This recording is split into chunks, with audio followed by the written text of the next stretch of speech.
نحمدہ ونصلی علی رسولہ الکریم۔ دوستو، آج کی اس ویڈیو کے اندر ہم بات کرنے والے ہیں کہ 7 افراد ایسے ہیں جن کی شب براءت میں بھی مغفرت نہیں کی جاتی۔ وہ 7 افراد کون سے ہیں اور وہ کون سے گناہ ہیں جن کی وجہ سے ان کی مغفرت نہیں کی جاتی، آج کی اس ویڈیو میں اس حوالے سے بات ہوگی۔ ویڈیو کے ساتھ جڑے رہیے گا، بہت ہی زیادہ انفارمیٹیو ہونے والی ہے۔ دوستو، حدیث کی روشنی میں ہمیں پتہ چلتا ہے کہ 15 شعبان یعنی شب برات میں اللہ رب العزت بے شمار انسانوں کو معاف فرما دیتے ہیں، ان کی مغفرت فرما دیتے ہیں، ان کی بخشش کے فیصلے فرما دیتے ہیں۔ نبی کریم صلی اللہ علیہ وسلم کا ارشاد گرامی ہے کہ 15ویں شب میں اللہ تعالیٰ آسمان دنیا پر تشریف لاتے ہیں اور قبیلہ بنی کلب کی بکریوں کے بالوں کی تعداد سے بھی زیادہ لوگوں کی اللہ تعالیٰ بخشش فرماتے ہیں، مغفرت فرماتے ہیں۔ اب یہ رات ایسی ہے کہ اس میں بے شمار لوگوں کی اللہ مغفرت فرما رہے ہیں، بخشش فرما رہے ہیں، مگر 7 ایسے لوگ ہیں کہ ان کی اس رات میں بھی بخشش نہیں کی جاتی اور مغفرت نہیں کی جاتی۔ وہ 7 افراد کون سے ہیں اور ان کے کیا گناہ ہیں؟ ویڈیو کے ساتھ جڑے رہیے، آپ کو یہ 7 کے 7 افراد میں بتاتا ہوں۔ ان 7 افراد میں جو سب سے پہلا فرد ہے جس کی اس رات میں بخشش نہیں ہوتی، وہ آدمی ہے جو مشرک ہو، جو شرک کرتا ہو اللہ کی ذات کے ساتھ۔ تو ایسا شخص جب تک اپنے شرک سے باز نہیں آئے گا، اللہ کی ذات کے ساتھ شرک کرنا نہیں چھوڑے گا، باز نہیں آئے گا، اس وقت تک اس شخص کی مغفرت نہیں کی جائے گی، اس کی بخشش نہیں کی جائے گی۔ تو پہلا شخص مشرک ہے جس کی اس رات میں بھی مغفرت نہیں کی جاتی۔ دوسرے نمبر پر دوستو، والدین کا نافرمان۔ جو شخص والدین کا نافرمان ہوتا ہے یا جو اولاد والدین کی نافرمان ہوتی ہے، ان کو ستاتی ہے، پریشان کرتی ہے، تکلیف دیتی ہے، اذیت پہنچاتی ہے، تو اس کی بھی اس رات میں بخشش نہیں ہوتی، مغفرت نہیں ہوتی۔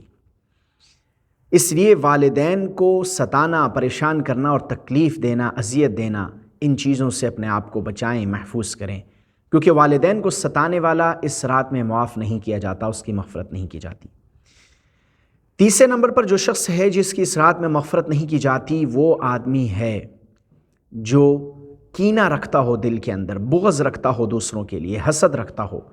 تو ایسے شخص کی بھی اس رات میں مغفرت نہیں ہوتی جب تک وہ اپنے اس جرم سے، اپنے اس گناہ سے معافی مانگ نہیں لیتا، سچی توبہ نہیں کر لیتا۔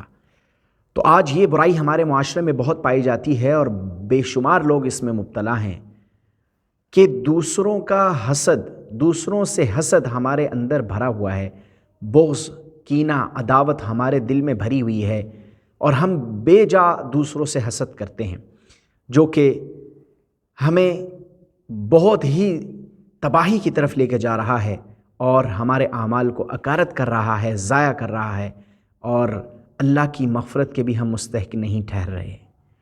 اس لیے جو شخص کینہ رکھتا ہے، دل کے اندر بغض رکھتا ہے، تو اس شخص کی بھی اللہ تعالیٰ اس رات میں مغفرت نہیں فرماتے، بخشش نہیں فرماتے، جب تک وہ اپنے اس عمل سے سچی توبہ نہ کر لے۔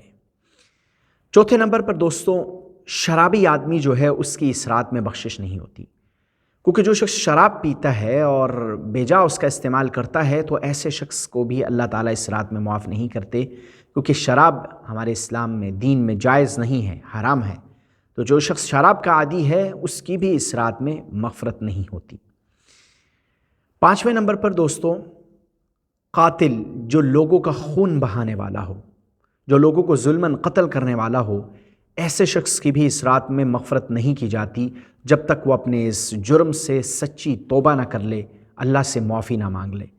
تو قاتل آدمی کی بھی اس رات میں مغفرت نہیں کی جاتی، کیونکہ یہ جرم بہت بڑا ہے، کسی مسلمان کو ناحق قتل کرنا، اس کا خون بہانا، اسلام اس بات کی اجازت نہیں دیتا، تو یہ گناہ بہت بڑا ہے۔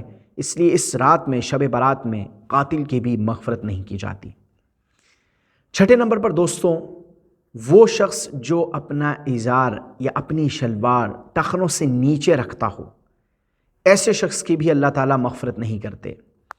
یہ شلوار کو ٹخنوں سے نیچے رکھنا یہ تکبر کرنے والے لوگوں کی علامت اور نشانی ہے، متکبر کی علامت ہے کہ وہ اپنی شلوار کو ٹخنوں سے نیچے رکھتا ہے۔ اسلام کی تعلیمات یہ ہیں کہ مسلمان مرد، مومن مرد اپنی شلوار ٹخنوں سے اوپر رکھے۔ تو جو شخص اس عمل سے توبہ نہیں کرتا تو اس شخص کی بھی اس رات میں مغفرت نہیں کی جاتی۔ اس لیے ہمیں چاہیے کہ ہم اپنی شلوار، اپنا ازار ٹخنوں سے اوپر رکھیں تاکہ ہم ان لوگوں میں کہیں شامل نہ ہو جائیں جن کی شب برات میں بھی مغفرت نہیں کی جاتی۔ تو شلوار کو ٹخنوں سے اوپر رکھا جائے اور اس بات کا خوب اہتمام کیا جائے، خود بھی اور دوسروں کو بھی کہا جائے۔ تو چھٹا آدمی یہ ہے جو شلوار ٹخنوں سے نیچے رکھتا ہے۔ 7ویں نمبر پر دوستوں وہ آدمی ہے جس کی شب برات میں مغفرت نہیں کی جاتی، چغل خور۔ چغل خور ایک ایسا آدمی ہوتا ہے جو معاشرے میں فساد مچاتا ہے، فساد پھیلاتا ہے اور آپس میں خاندانوں کو لڑاتا ہے اور جھگڑا کرواتا ہے۔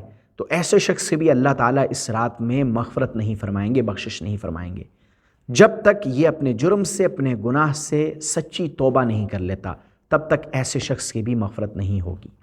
چونکہ چغل خوری کرنا یہ اسلام میں منع ہے، اور یہ عمل جو کرتا ہے وہ لوگوں میں فساد مچاتا ہے، دو خاندانوں کو لڑاتا ہے اور دو گروہوں کو لڑاتا ہے۔ اس لیے چغل خوری کرنے والے کی بھی مغفرت نہیں کی جاتی۔ تو دوستو یہ 7 افراد ایسے ہیں جن کی شب برات میں بھی مغفرت نہیں کی جاتی جب تک وہ اپنے اس جرم سے، اپنے اس گناہ سے سچی توبہ نہ کر لیں، تب تک اللہ تعالیٰ کے ہاں ان کو معافی نہیں ملتی۔ بعض روایات میں آیا ہے کہ جو لوگ قطع تعلقی کرتے ہیں اپنے رشتہ داروں سے، قطع رحمی کرتے ہیں، خونی رشتوں کے اندر جو ہے وہ دراڑ قائم کرتے ہیں اور توڑتے ہیں، ان لوگوں کی بھی اس رات میں مغفرت نہیں ہوتی۔ اور یہ دیکھنے میں آیا ہے کہ ہم اپنے قریبی رشتہ داروں کو اور عزیز و اقارب کو جو ہے وہ اتنی اہمیت نہیں دیتے جتنی ہم اپنے دوست احباب کو اور دیگر لوگوں کو دیتے ہیں، اور جھگڑا جو ہے وہ ہمارا اپنے رشتہ داروں سے زیادہ ہوتا ہے اور دوستوں سے کم ہوتا ہے۔ حالانکہ اسلام کی تعلیمات یہ ہیں کہ عزیز و اقارب کا خیال رکھا جائے اور ہر چیز میں ان کو اہمیت دی جائے۔ الاقرب فالاقرب کے اصول کے تحت جو جتنا زیادہ قریب ہے اس کا اتنا زیادہ حق ہے۔ اس لیے ہمیں اپنے رشتہ داروں کا خیال کرنا چاہیے اور ان سے تعلق توڑنا نہیں چاہیے بلکہ جوڑنا چاہیے۔ اور بعض روایات میں زانی کے بارے میں ہے جو کہ زنا کرتا ہو اور اس عادت میں مبتلا ہو اور نہ چھوڑتا ہو، تو ایسے شخص کی بھی اس رات میں مغفرت نہیں کی جاتی۔ تو دوستو امید کرتا ہوں ہماری آج کی اس ویڈیو میں آپ کو جو 7 ایسے افراد بتائے گئے جن کی شب برات میں بھی مغفرت نہیں کی جاتی، یہ 7 افراد ایسے ہیں کہ جب تک یہ اپنے گناہ سے سچی توبہ نہیں کرتے ان کی اللہ مغفرت نہیں فرماتا۔ اللہ تعالیٰ آپ کو اور ہم کو ان 7 افراد میں سے نہ بنائے اور ان گناہوں سے بچائے جن گناہوں میں یہ 7 افراد مبتلا ہیں، جن کے بارے میں کہا گیا کہ ان کی مغفرت نہیں کی جاتی۔ اللہ ہمیں ان سے محفوظ رکھے۔ تو دوستو امید کرتا ہوں ہماری آج کی ویڈیو آپ کو پسند آئی ہوگی۔ ملتے ہیں ایک اس طرح کی انفارمیٹیو ویڈیو کے اندر۔ اللہ حافظ۔